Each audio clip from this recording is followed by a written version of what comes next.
건설사 줄도산과 집값의 전망, 이 주제에 대해서 한번 영상을 다뤄보도록 하겠습니다. 먼저 짧게 제 소개를 좀 해드리자면 저는 시행사, 건설업에서 이제 시행사에서 8년 동안 팀장급 업무를 좀 맡다가 퇴사를 좀 하게 됐었고요. 총 4개 프로젝트, 그리고 총 세대수로 따지면 3,000세대 정도 규모를 관리를 좀 하고 했었습니다. 시공사는 10대 건설사, 현대인지니어링, GS건설, 삼성물산 이 정도 급으로 해서 같이 협업을 진행했었고, 회사에서도 인정을 많이 받았고, 아무튼 팀장급 업무로 8년 동안 업무를 했었기 때문에 제가 말씀하는 그런 거에 대해서 믿으셔도 된다라는 거를 먼저 말씀드리고 영상을 진행해 보도록 하겠습니다. 저 건설사 폐업 줄도산 현황, 과연 건설사 놈들, 이놈들 정말 돈 많이 벌잖아. 근데 진짜 줄도산 하는 거 맞아? 지금 힘든 척 하는 거 아니야? 정부한테 지금 도움받고 싶어서 이러는 거 아니야? 라고 생각하시는 분이 굉장히 많더라고요. 그래서 기사를 한번 따와 봤습니다. 네, 기사입니다. 3월 1일 날 기사고요.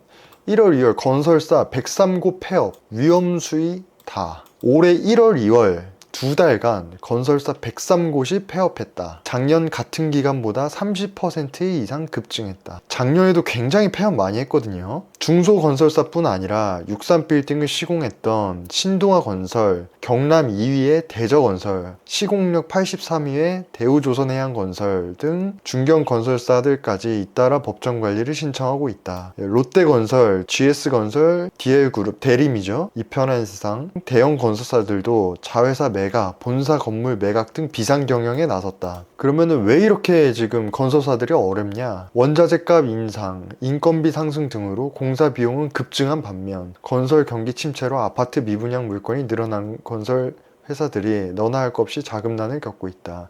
특히 중공업 미분양 아파트 2만 가구 중 80%가 지방에 몰려있어 지방업계는 연쇄 도산 공포에 휩싸여 있다. 2022년도 이때 대비해서 공사비가 최소 30% 이상 올랐습니다. 정말 갑자기 올랐는데요. 우크라이나랑 러시아 전쟁 터졌을 때 그때부터 공사비가 정말 폭등하기 시작했습니다. 제가 아직도 기억이 나는데 그때 대기업 건설사랑 같이 협업을 했었는데요. 분양을 좀 앞두고 있는 상황이었는데 시공사에서 전화가 왔습니다. 근데 공사비가 순식간에 한 두세 달 만에 한 30% 수준으로 올랐다라고 하더라고요. 그게 러시아에 시멘트를 만드는 어떤 자재가 있는데 그게 이제 공급이 안 되다 보니까 굉장히 이제 시멘트 값이 올랐다고 그때 들었어요. 근데 시멘트 값뿐만이 아니라 전반적으로 이제 전쟁 이런 것 때문에 굉장히 원자재 값이 이제 폭등을 했었던 그런 시기가 있었습니다. 그리고 원자재 값은 한 번 오르면 절대 떨어지지 않습니다. 인건비랑 마찬가지인데 인건비 한 번 오르면 절대 안 떨어지잖아요. 공사비가 굉장히 많이 올랐다. 그렇다고 해서 시공사들이 마진이 더 많이 남거나 그런 상황은 절대 아닙니다.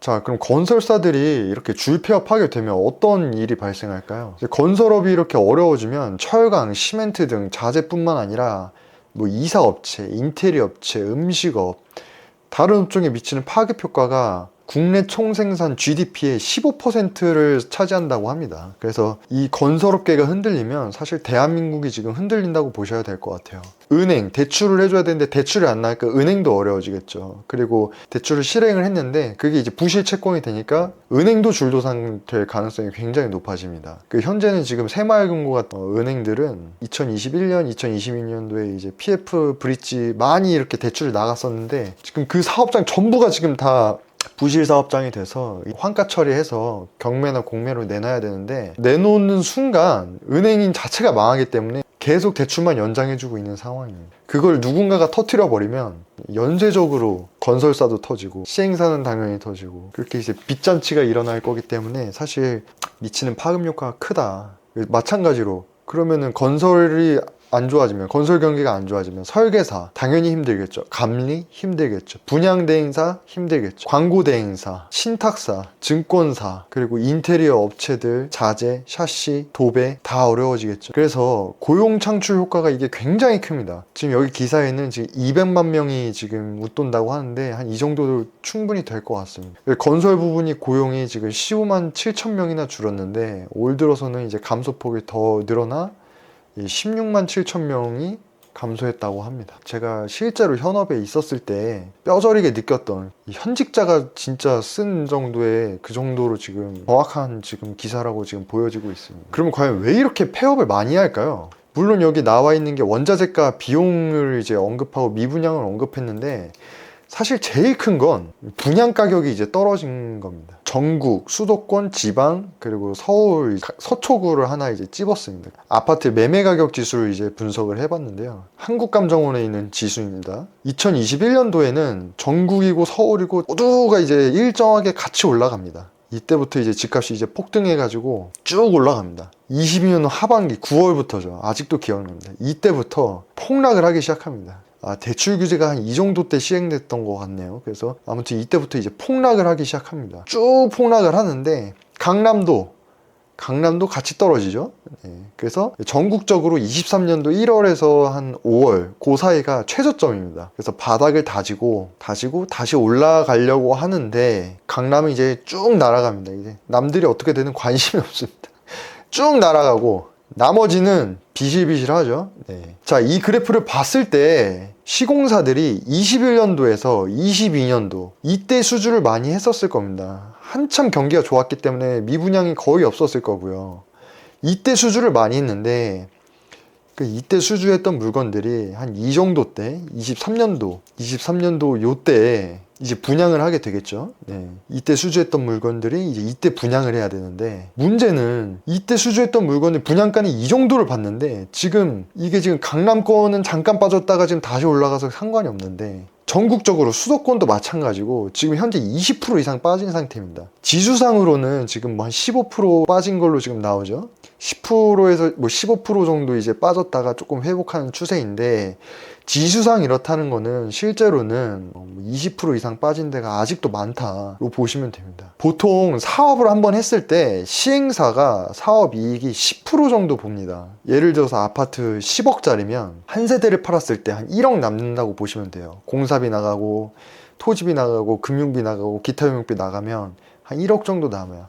그 시행사들이 이때 수주했던 물건들이 지금 분양가가 지금 15% 20% 지금 다 빠진 상태다 보니까 10억짜리를 팔아야 되는데 8억에 팔아야 되는 상황이 발생한 거죠. 근데 마진이 1억인데 2억이 떨어졌으니 세대당 마이너스 1억씩 손해를 보고 팔아야 되는 상황입니다. 당연히 그러면 분양을 할 수가 없겠죠. 그럼 건설사들은 어떨까요? 시공사들이 이제 책임 준공을 해야 이 아파트를 지을 수 있지 않습니까? 근데 시공사들이 책임 준공을 했는데 분양은 못하는 상황이고 책임 준공은 해야 되는 상황이고 이러다 보면 결국에는 좀 최대한 버티다가 결국에는 책임 준공을 할 바에는 그냥 내가 PF를 상환을 하겠다. 사업장을 포기하는 지금 시공사가 지금 굉장히 많아지고 있습니다. 아무튼 그래서 사업이익이 보통 10%를 잡는데 분양 가격이 지금 20%가 빠졌다 보니 사업이 진행이 될 수가 없습니다. 심지어 공사비는 22년도 이후로 지금 30%가 올랐고 금융도 마찬가지죠. 금리도 초저금리였는데 지금 현재 2.75%. 금융비도 굉장히 많이 올랐습니다. 분양가만 20% 15%가 떨어져도 수지가 마이너스인데 공사비는 오르고 금융비도 올랐기 때문에 사실상 21년도 22년도에 수주했던 모든 사업장은 95% 이상은 부도가 났다. 분양가 상한제 지역 단지가 아닌 이상은 사실상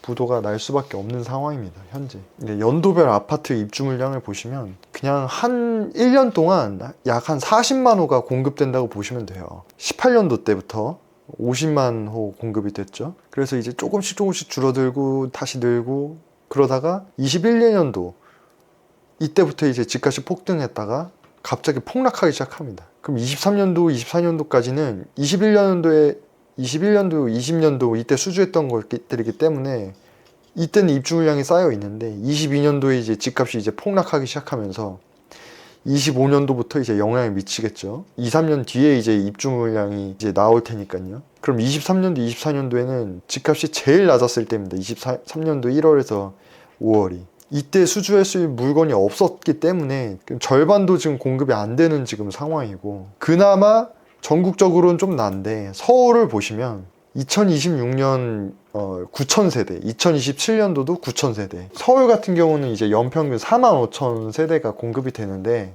2026년과 2027년은 9,000세대가 공급됩니다. 약 80%가 감소한, 거의 공급이 씨가 말랐다고 할 수가 있겠죠. 그럼 과연 28년도, 29년도는 어떻게 될까? 올해를 보면 알 수가 있습니다. 지금 현재 시공사들이 지금 수주를 하고 있나요? 지금 다 줄도산되고 있는 상황이기 때문에 오히려 26, 27년보다 더 없어질 것으로 지금 저는 예상하고 있습니다. 그럼 결국에 이 건설업이 해결되려면 어떻게 해야 되냐? 결국 아파트 사업을 했을 때 수지가 나와줘야 되거든요. 토지비는 떨어지지 않습니다. 공사비 역시 떨어지지 않습니다. 금융비는 떨어질 수 있겠지만 사실 그렇게 예전처럼 초저금리로 다시 되돌아가기는 지금 어렵다고 하고요. 그럼 나머지 하나밖에 없겠죠. 분양가가 21년도 이 정도 수준으로 더 올라줘야 됩니다. 아니, 그 이상으로 올라줘야 되겠죠. 왜냐면 21년도, 22년도보다 공사비와 금융비가 더 올랐기 때문에 사실상 분양가가 지금 현재 이 분양가에서 한 30%는 좀 올라줘야, 그래야 이제 지금 물려있던 땅들이 이제 수지가 나와서 다시 진행할 수가 있게 되겠죠. 그렇지 않고서야 21년도에서 23년도 이 수주했던 모든 물건들은 줄도산이 지금 나지 않을 수가 없으므로 향후 집값의 전망은 어떻게 될까? 집값에 영향을 주는 변수들이 굉장히 많겠죠. 금리도 그럴 수 있고 유동성도 그럴 수 있고 주택에 대한 심리, 정책 굉장히 많겠지만, 단기적으로는 정책적 이런 이슈 때문에 집값이 뭐 떨어질 수도 있고 유지가 될 수도 있겠지만, 결국에 27년도, 28년도, 29년도 장기적으로 수요와 공급 측면을 봤을 때 공급이 줄어든다는 것은 집값의 상승세를 멈추기가 지금 어려운 상황이다 라고 보시면 될 것 같습니다.